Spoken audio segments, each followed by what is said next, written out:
Assalamualaikum warahmatullahi wabarakatuh. Perkenalkan, saya Anissa Rohma. Saya merupakan anggota Satpol PP Kabupaten Cirebon, Pranata Terantibum pada Seksi Pembinaan, Pengawasan, dan Penyuluhan Bidang Penegakan Perundang-undangan Daerah.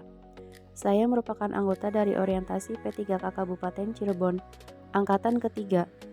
Di sini saya akan memaparkan laporan orientasi P3K Rencana Perubahan dengan tema optimalisasi pembinaan dan pengawasan Satpol PP terhadap pelaku usaha dan masyarakat.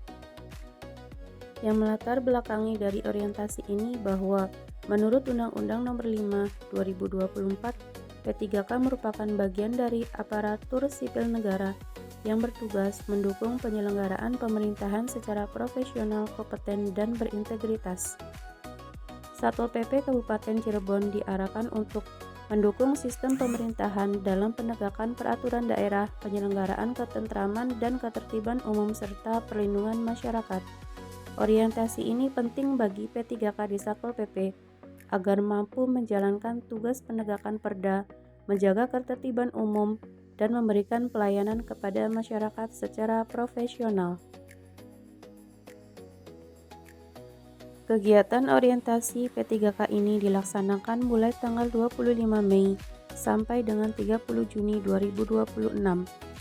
Adapun pelaksanaan dilakukan di instansi masing-masing dengan metode blended learning, mandiri via LMS Ilmu dan tatap muka virtual via Google Meet.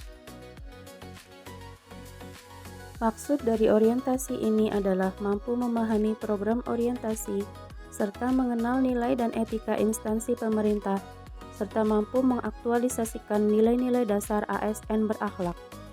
Adapun tujuannya adalah pengenalan tugas dan fungsi ASN, pengenalan nilai dan etika pada instansi pemerintah yang diharapkan mampu mengaktualisasikan nilai-nilai dasar ASN berakhlak, serta dapat melaksanakan tugas yang menjadi kewajiban dalam melaksanakan program pemerintah di unit kerja.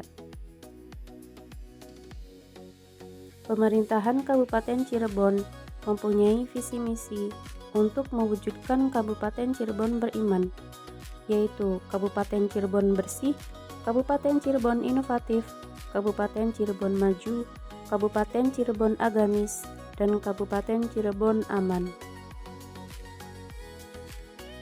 Adapun tugas pokok dan fungsi Satpol PP Kabupaten Cirebon adalah menegakkan peraturan daerah dan peraturan kepala daerah, menyelenggarakan ketertiban umum dan ketentraman masyarakat, serta menyelenggarakan perlindungan masyarakat. Berikut penjabaran rencana aksi kerja P3K untuk aksi perubahan dalam optimalisasi pembinaan dan pengawasan Satpol PP terhadap pelaku usaha dan masyarakat yang melanggar peraturan daerah di Kabupaten Cirebon.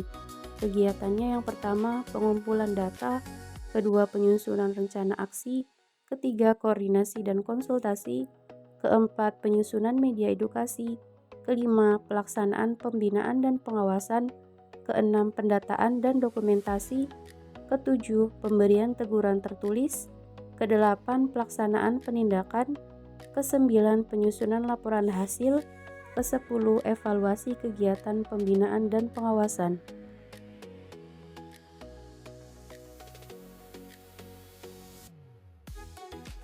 Isu prioritas pelanggaran perda di wilayah Kabupaten Cirebon yaitu tingginya tingkat pelanggaran peraturan daerah oleh pelaku usaha dan masyarakat yang berdampak pada terganggunya ketertiban umum dan ketentraman masyarakat, serta belum optimalnya pelaksanaan pembinaan dan pengawasan oleh Satpol PP. Analisis akar masalah dari kondisi saat ini adalah: 1. Masih ditemukan pelanggaran perda oleh pelaku usaha dan masyarakat. 2. Pengawasan masih bersifat insidental dan belum berbasis data. 3. Koordinasi antar perangkat daerah belum optimal. 4. Dokumentasi dan pelaporan hasil pengawasan masih dilakukan secara manual.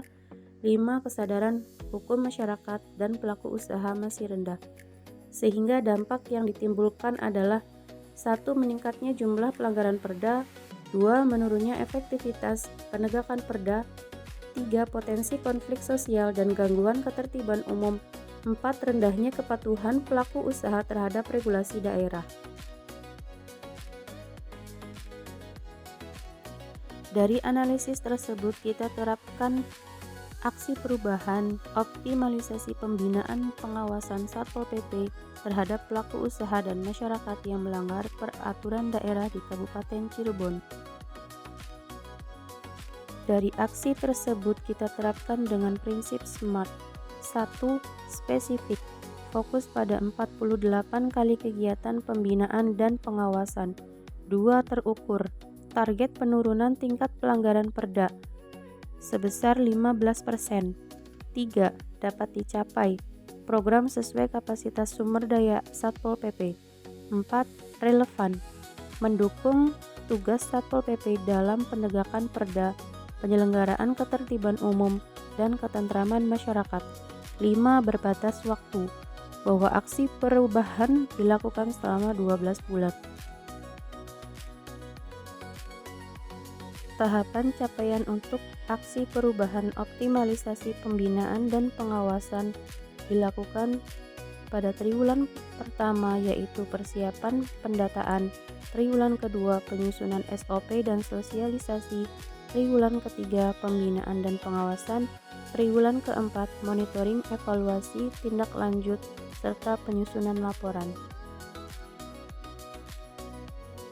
Indikator keberhasilan yang dicapai dalam rencana aksi perubahan ini, yaitu terlaksananya kegiatan pembinaan dan pengawasan terhadap pelaku usaha dan masyarakat sebanyak 48 kali kegiatan.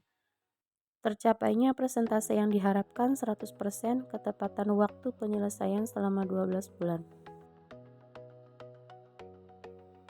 Kesimpulan dari laporan rencana aksi ini adalah optimalnya Satpol PP dalam melakukan pembinaan dan pengawasan terhadap pelaku usaha dan masyarakat di Kabupaten Cirebon.